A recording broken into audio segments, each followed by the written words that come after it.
السلام علیکم ورحمۃ اللہ وبرکاتہ۔ پچھلی 2 نشستوں میں میں نے اپنی کتاب بیتی کے کچھ اوراق آپ کے سامنے رکھے تھے۔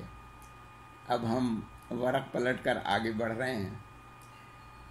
عرض یہ کر رہا تھا کہ حافظہ صرف ان کتابوں کے موضوعات اور ان کے مصنفین کے ناموں کو محفوظ کر پاتا ہے جو فہرست پسندیدگی میں جگہ پاتے ہیں۔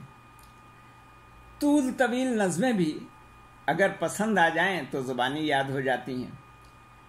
شاید یہ بات بہت سے لوگوں کے لیے حیرت کا باعث ہو کہ عبدالعزیز خالد کی طویل اور ثقیل پسندیدہ نظمیں مجھے زبانی یاد ہیں۔ شکوہ جواب شکوہ دونوں نظمیں زبانی یاد تھیں، اب کہیں کہیں سے بھولتا ہوں۔ مسجد قرطبہ زبانی یاد تھی۔ رحمان کیانی کا جنگ نامہ جو انتہائی طویل مسدس ہے زبانی یاد تھا۔ ملا واحدی، شاہد احمد دہلوی، مختار مسعود، شفیق الرحمان اور مشتاق احمد یوسفی کے فقروں کے فقرے ہی نہیں، بعض پیراگراف بھی زبانی یاد تھے۔ علمی اور تحقیقی کتب کے مطالعے میں کوئی بات دل کو لگے تو کم از کم یہ بات ضرور یاد رہتی ہے کہ کون سی بات کہاں لکھی ہے۔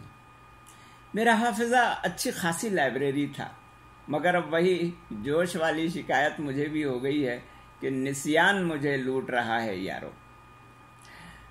بہت سے اقوال، بہت سے اشعار جو ازبر رہا کرتے تھے، اب ذہن پر زور دینے کے بعد بھی یاد نہیں آتے۔ کبھی یاد آ جاتے ہیں اور کبھی ذہن پر زور دے کر بھی یاد نہیں آتے۔ جونیلیا جیسی کیفیت ہے کہ کیا ستم ہے کہ تیری صورت اب غور کرنے پہ یاد آتی ہے۔ اگر کسی کتاب کا مضمون ادق ہو اور ہر نقطے کو خوب سمجھ کر مطالعہ کرنا ہو تو تنہائی بھی ضروری ہوتی ہے اور خاموشی بھی۔ بصورت دیگر جیسا کہ میں پہلے بتا چکا ہوں کہ ٹرین کی چھک چھک اور ہم سفروں کی بک بک بھی میرے انہماک کے مطالعہ پر کبھی اثر انداز نہیں ہوئی۔ مجھے مطالعے میں کتاب پر نشان لگانے یا کتاب پر نوٹ لکھنے کی عادت نہیں ہے۔ ہاں، ایسا ضرور ہوا ہے کہ کسی کتب خانے میں کوئی نایاب کتاب نظر آئی جسے عاریتاً لے جانے کی اجازت نہ ہو، تو جس زمانے میں فوٹو اسٹیٹ کی سہولتیں عام نہ تھیں، اس زمانے میں اپنی ڈائری میں ان کتابوں سے اقتباسات حوالے کے ساتھ نوٹ کر لیا کرتا تھا۔ اپنے لیے تو کسی کتاب کا خلاصہ کبھی تحریر نہیں کیا، البتہ تبصرہ کتب والے کالموں کے لیے خلاصے ضرور لکھے ہیں قارئین کی خاطر۔ تاہم کسی کتاب سے اگر ذاتی جذبات میں کوئی تغیر رونما ہوتا تو میں اپنے ذاتی تاثرات اپنی ذاتی ڈائری پر ضرور قلم بند کر لیا کرتا تھا۔ ایسی ہی کتابوں میں سے ایک کتاب آگ کا دریا تھی اور جناب مختار مسعود کی سفر نصیب تھی۔ میرے ذاتی کتب خانے میں اب صرف 3-3.5 ہزار کتابیں رہ گئی ہیں۔ ان میں وہ کتابیں بھی شامل ہیں جو مختلف مصنفین کی طرف سے مجھے ہدیہ کی گئی ہیں یا تبصرے کے لیے بھیجی گئی ہیں۔ 3-4 بار کی نقل مکانی میں میری سینکڑوں کتابیں ضائع ہو گئیں۔ کچھ پرانی قیام گاہوں پر چھوٹ گئیں، پھر نہیں ملیں، کچھ پھٹ گئیں۔ بہت سی کتابیں یا تو چوری ہو گئیں یا احباب مستعار لے کر گئے مگر واپس نہیں لائے۔ تو اب میں نے اپنا ذاتی گھر تعمیر کر لیا ہے اور اس میں ایک طویل کمرہ اپنے کتب خانے کے لیے مختص کر دیا ہے۔ PIA سے سبکدوش اور وظیفہ یاب ہو جانے کے بعد اب امید ہے کہ اگر زندگی رہی تو کئی جلدوں پر مشتمل وہ کتابیں بھی خرید سکوں گا جن کو رکھنے کی جگہ نہ ہونے کی مجبوری سے اب تک خرید نہیں پایا تھا۔ میرے ذخیرہ کتب میں موجود ہر کتاب میرے لیے اہم ہے اور میری نظر میں اہم ہے، خاص طور پر وہ کتاب جو میں نے خرید کر حاصل کی یا میرے پسندیدہ مصنفین نے مجھے ہدیہ کی ہیں۔ ان کتابوں کی فہرست بہت طویل ہے۔ ان میں مجموعہ تفاسیر فراہی، تفہیم القرآن، معرف القرآن، بیان القرآن، تیسیر القرآن، المعجم الفہرست لالفاظ القرآن الکریم از محمد فواد عبدالباقی، صحیح بخاری، صحیح مسلم، مشکات المصابیح، تحصیل الباری، معین القاری، شرح صحیح بخاری، ریاض الصالحین، معارف الحدیث، سیرت النبی از علامہ شبلی نعمانی اور علامہ سید سلیمان ندوی، الرحیق المختوم از مولانا محمد صفی الرحمن مبارک پوری، محسن انسانیت از نعیم صدیقی، قصص القرآن از مولانا حفظ الرحمن سیوہاروی، تعبیر الرؤیا از علامہ ابن سیرین، کتاب الروح از علامہ حافظ ابن قیم، تاریخ اسلام از شاہ معین الدین ندوی، تلبیس ابلیس از علامہ محمد عبدالحق اعظم گڑھی، اور الفاروق از علامہ شبلی نعمانی، تاریخ افکار و علوم اسلامی از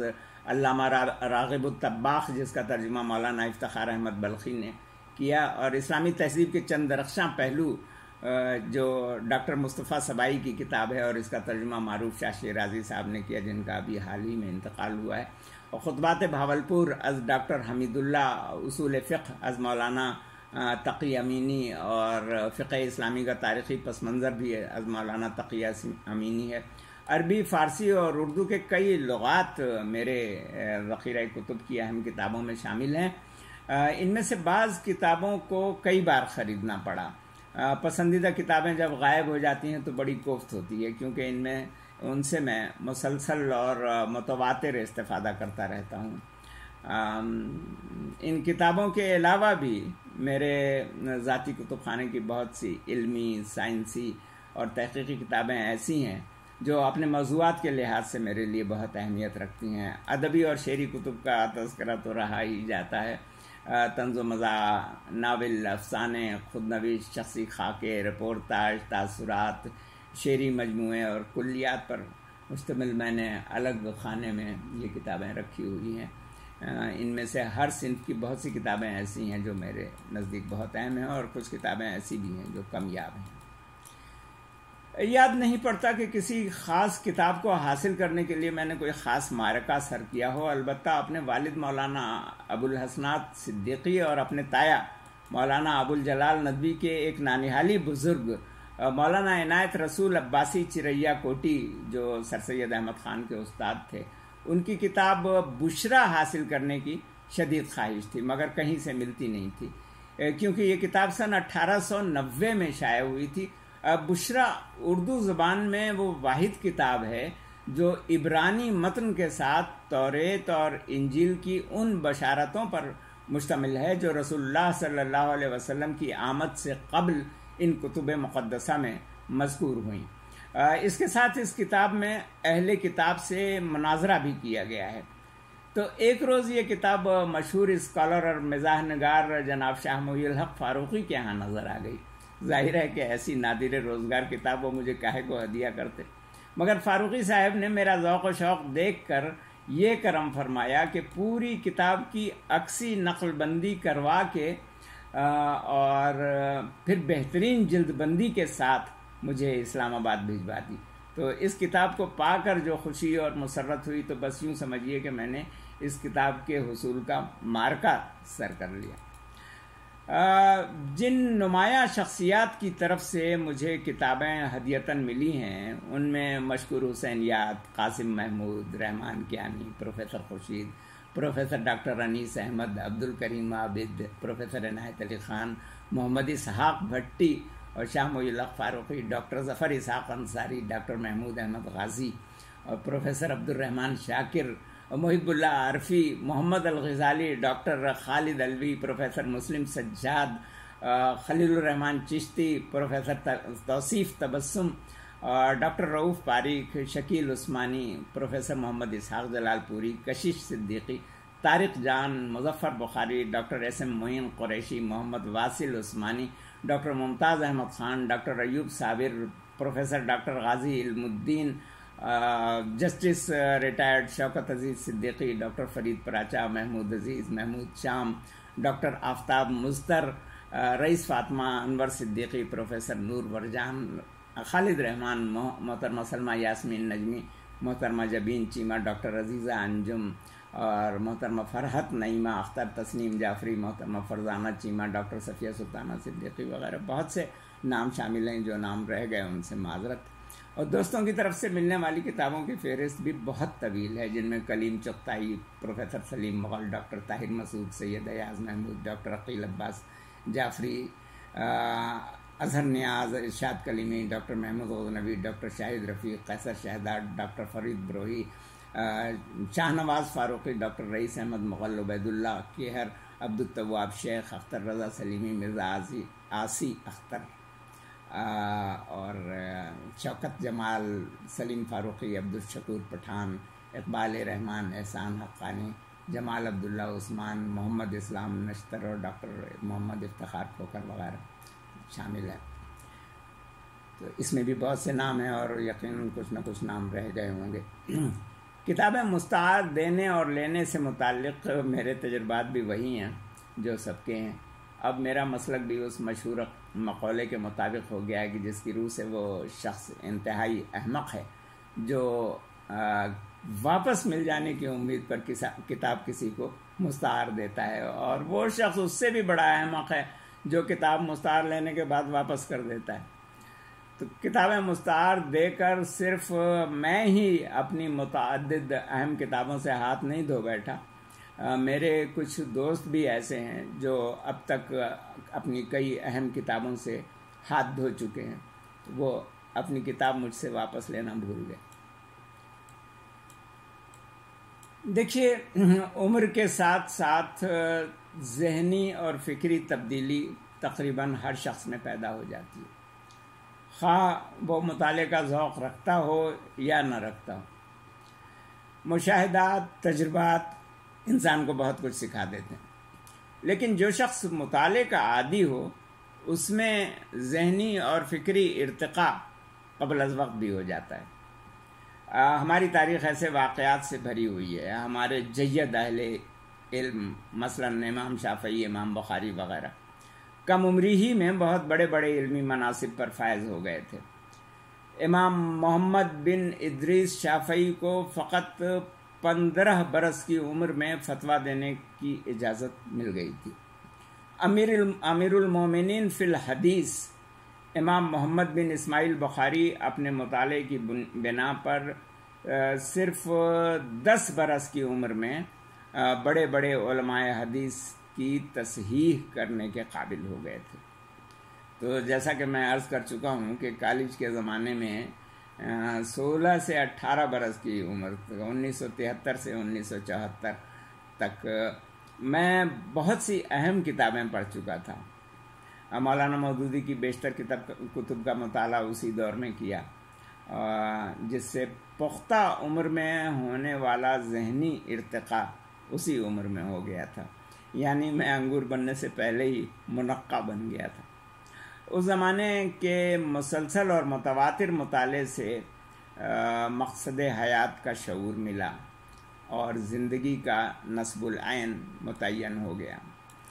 زیست کے ہر پہلو کو کتاب اللہ اور سنت رسول اللہ صلی اللہ علیہ وسلم کی اینک لگا کر دیکھنے کی عادت بن گئی، اور حفیظ کے یہ اشعار وظیفہ حیات بن گئے کہ عشق شاید اسی کو کہتے ہیں جب کسی کام کا خیال کیا، وہ اسے کس نظر سے دیکھیں گے، دل نے پہلے یہی سوال کیا۔ ایک بار انداز فکر کی تشکیل ہو جائے تو بالعموم طرز فکر بار بار تبدیل نہیں ہوتا، عمر بھر قائم رہتا ہے، الا یہ کہ نظریہ بودا ہو اور مزعومات و مفروضات کے ساتھ کوئی بہت بڑا حادثہ پیش آ جائے، جیسا کہ کمیونزم اور سوشلزم کے ساتھ ہوا کہ union of Soviet socialist republic کے پخچے اڑ جانے کے بعد ہمارے ملک میں جام ساقی اور شیخ ایاز جیسے نظریاتی اہل فکر کے افکار و نظریات میں یکایک تبدیلی آ گئی۔ انہوں نے 180 درجے کی مراجعت کی۔ مراجعت تو ان لوگوں نے بھی کی جو فیشن میں کمیونسٹ یا سوشلسٹ ہو گئے تھے، مگر ان کی مراجعت مفادات کے تابع نظر آتی ہے۔ انہوں نے کریملن سے واشنگٹن کی طرف تحویل قبلہ کر لیا، روبل کی جگہ ڈالر کمانے لگے، جبکہ جام ساقی اور شیخ ایاز نے حقیقی اور علمی مراجعت کی۔ مطالعے کے نتیجے میں پیدا ہونے والے فکری اور نظریاتی ارتقاء کے بعد یہ ضرور ہے کہ عمر کے ساتھ ساتھ میرے مطالعے میں بھی اضافہ ہوا اور بہت سی باتیں جو پہلے معلوم نہیں تھیں بعد میں معلوم ہوئیں، مگر ان سے کوئی بہت بڑی فکری یا نظریاتی تبدیلی پیدا نہیں ہوئی۔ البتہ اگر کوئی غلط فہمی تھی تو وہ دور ہو گئی اور نقطۂ نگاہ کی اصلاح ہو گئی۔ ایک سوال یہ تھا کہ جس کا آپ کو اندازہ اس جواب سے ہو جائے گا کہ باقی دنیا سے کٹ کر باقی زندگی گزارنے کے لیے اگر قرآن مجید کے علاوہ صرف 3 کتابوں کا انتخاب کرنا پڑے تو فوری طور پر میرے ذہن میں جو کتابیں اپنی جھلک دکھا رہی ہیں ان میں پہلی کتاب دینی رہنمائی کے لیے مولانا مودودی کے رسائل و مسائل کی کلیات ہیں، اور دوسری کتاب ادبی ذوق کی تسکین کے لیے مختار مسعود کی سفر نصیب، اور تیسری کتاب فرحت بخش مطالعے کے لیے مشتاق احمد یوسفی کی چراغ تلے ہے۔ اگر آپ صرف 3 کتابوں کی شرط عائد نہ کرتے تو شاید کچھ کتابیں اور بھی ساتھ باندھ لیتا۔ اپنے عقائد و نظریات سے متصادم اور مخالف کتابوں کا مطالعہ کرنے سے میرے ذہن میں کبھی کوئی منفی احساس پیدا ہوا، نہ مایوسی یا غصے کی کیفیت طاری ہوئی۔ مخالفین کی تحریروں کا مطالعہ کر کے اپنے عقائد و نظریات کی پختگی اور ان کی حقانیت کا تجزیہ کرنے کا موقع ملتا ہے۔ یہ جانچنے کا موقع ملتا ہے کہ ہمارا استدلال مخالفین کے دلائل پر فائق ہے یا ابھی ہمیں ان کے بعض اعتراضات کا جواب تلاش کرنے کی ضرورت ہے۔ مخالف نظریات رکھنے والوں کی تحریروں کا مطالعہ کر کے خود ان کے فکری پس منظر کو جاننے اور ان کا اپنا نفسیاتی تجزیہ کرنے میں بہت مدد ملتی ہے۔ متعدد مصنفین ایسے تھے جن کی کتب کا مطالعہ کرنے کے بعد ان سے ملاقات کا شوق پیدا ہوا۔ جن مشاہیر سے کوشش کے باوجود ملاقات نہیں ہو سکی تو ان کی بھی ایک فہرست بہت طویل ہے، ان سے نہ ملنے کا قلق بھی ہے، اور جن سے ملے ان میں سے کچھ سے سرسری ملاقات ہوئی، کچھ سے مختصر اور کچھ سے تفصیلی۔ ان مشاہیر میں شامل ہیں مولانا مودودی، جن کے فقرے نپے تلے ہوتے تھے کسی مبسوط کتاب کے فقروں کی طرح مربوط۔ مولانا مودودی کی شخصیت کے نور کا حالہ ان کے ارد گرد رقص کرتا محسوس ہوتا تھا۔ مولانا ابوالحسن علی ندوی سے گفتگو کرتے ہوئے بہت فرحت محسوس ہوتی تھی۔ ان کے مجلسی فقروں میں بھی ادب کی چاشنی ملتی تھی۔ ڈاکٹر حمید اللہ کے اندر انکسار کی فراوانی تھی۔ وہ اپنا مدلل موقف پیش کرتے ہوئے بھی اس بات کا امکان ظاہر کیا کرتے تھے کہ یہ کوئی نص صریح نہیں ہے، میرا گمان ہے، میرا خیال ہے یا میری رائے ہے۔ ہم جیسے کم عمر طالب علموں کی علم سے عاری باتوں کو بھی وہ بڑی توجہ اور احترام سے سنتے تھے۔ مولانا صباح الدین عبد الرحمن ان سے اعظم گڑھ میں بھارت میں دارالمصنفین میں پہلی ملاقات کا شرف حاصل ہوا تھا۔ عالمگیر شہرت رکھنے والے اتنے بڑے عالم دین بھی بڑی بے تکلفی سے ملے اور ان کا رویہ بہت مشفقانہ تھا۔ اختلاف رائے کا اظہار بغیر کسی لاگ لپٹ کے اور کسی قسم کا معذرت خواہانہ انداز اختیار کیے بغیر کر دیتے تھے۔ مولانا حسن مثنیٰ ندوی سے جب بھی ملاقات ہوئی انہوں نے خاندان کے بزرگوں کی طرح سرپرستانہ سلوک کیا، اور ڈاکٹر اشتیاق حسین قریشی ہمیشہ ایک مشفق استاد ہی کی طرح پیش آئے۔ ان کی عام گفتگو میں بھی نصائح ملتے تھے۔ ایک بار انہیں قلم کی ضرورت پڑی تو میں نے جھٹ اپنی جیب سے قلم نکال کر کے پیش کر دیا، انہوں نے نہیں لیا، اور اپنی شیروانی کی جیب سے اپنا قلم نکالا اور نصیحت کی کہ میاں اپنا قلم اور اپنی بیوی کسی دوسرے کو نہیں دیتے۔ یہ فقرہ سن کر قلم کی حرمت کا احساس دل میں بیٹھ گیا۔ ایسا ہی مشفقانہ رویہ ڈاکٹر محمود حسین کا بھی تھا اور میجر آفتاب حسن کا بھی. ابا شاہ پوری مرحوم سے ملنے کا اشتیاق بہت تھا. یہ تمنا اسلام آباد منتقل ہو جانے کے بعد پوری ہوئی. بہت ماہر مورخ تھے. بڑھاپے میں بھی غضب کا حافظہ تھا اور گفتگو کا سرا گم نہیں ہونے دیتے تھے. یاد رہتا تھا کہ بات کہاں سے شروع ہوئی تھی اور اب کہاں جا پہنچی. گھوم پھر کر واپس اصل موضوع پر آ جاتے تھے. ایک بار اپنے حبیب لبیب سید خالد جامعی کے ساتھ بہادر آباد میں علامہ جاوید احمد غامدی سے بھی طویل ملاقات ہو گئی. سنو وائٹ کے مالک شکیل صاحب جو تھے ان کے گھر پر، تو بہت بے تکلفی سے ملے. متعدد جارحانہ سوالات کے دفاعی جوابات نہایت سکون سے دیے. ادیبوں، شاعروں اور مزاح نگاروں میں سے حفیظ جالندھری سے ملاقات کا شرف حاصل ہوا. مولانا ماہر القادری، شان الحق حقی، جمیل الدین علی، ابن انشا، مشتاق احمد یوسفی، احمد ندیم قاسمی، اشفاق احمد، ممتاز مفتی، اے حمید، فیض احمد فیض، سلیم احمد، افتخار عارف، قمر جمیل، احمد حمیش، ضمیر جعفری اور احمد فراز سمیت بہت سے ایسے مشاہیر سے ملاقات کا شرف حاصل ہوا جن سے ملنے کی خواہش اور اشتیاق تھا. عصر موجود کے مشہور اہل قلم سے ملاقاتیں تو اب بھی ہوتی رہتی ہیں.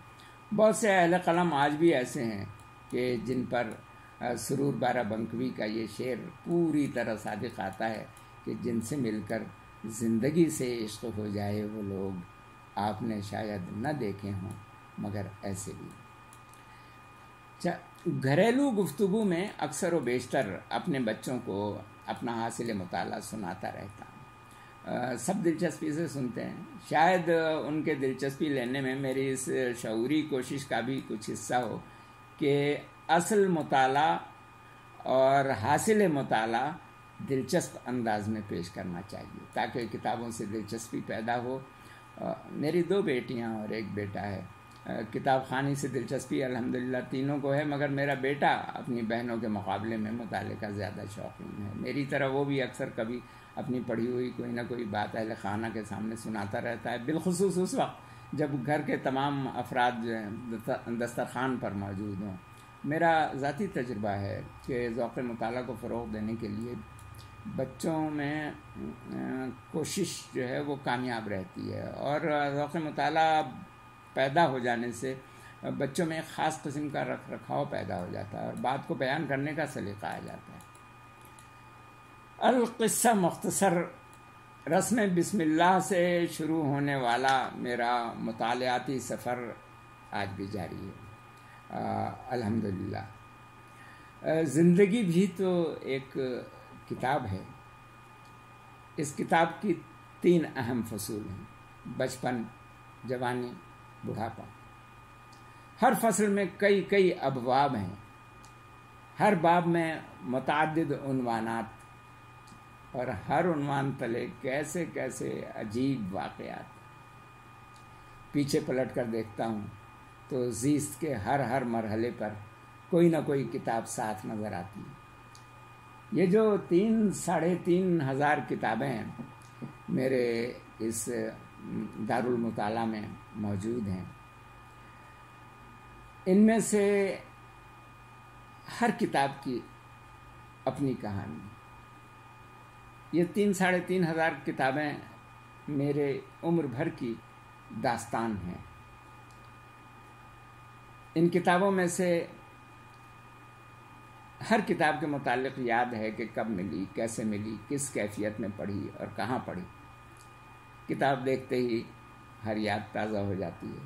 کوئی کتاب مجھے میرے بچپن میں لے جاتی ہے، کوئی لڑکپن میں، کوئی جوانی میں، کوئی نوجوانی میں، اور کوئی جوانی دیوانی کی ساری باتیں یاد دلاتی رہتی ہے. مجھے اپنی عمر کے جس دور میں جانے کی ہڑک اٹھتی ہے، اٹھ کر اس دور کی کوئی نہ کوئی کتاب اٹھا لیتا ہوں. وہی احساسات، وہی جذبات اور وہی ولولے ایک بار پھر لوٹ آتے ہیں. ایک کتاب ایسی ہے جس کا مطالعہ بچپن میں بغدادی قاعدے سے شروع کیا تھا. لڑکپن میں اس کی صورتیں یاد کیں نوجوانی میں تراجم کا مطالعہ کیا، جوانی میں تفسیر سے دلچسپی ہوئی، اب بڑھاپے میں اس کی ہر آیت ہر روز حالات حاضرہ کی مطابقت سے ایک نیا معجزاتی سبق دے دیتی ہے۔ ان اسباق میں مرتے دم تک اضافہ ہوتا رہے گا۔ ذالک الکتاب لا ریب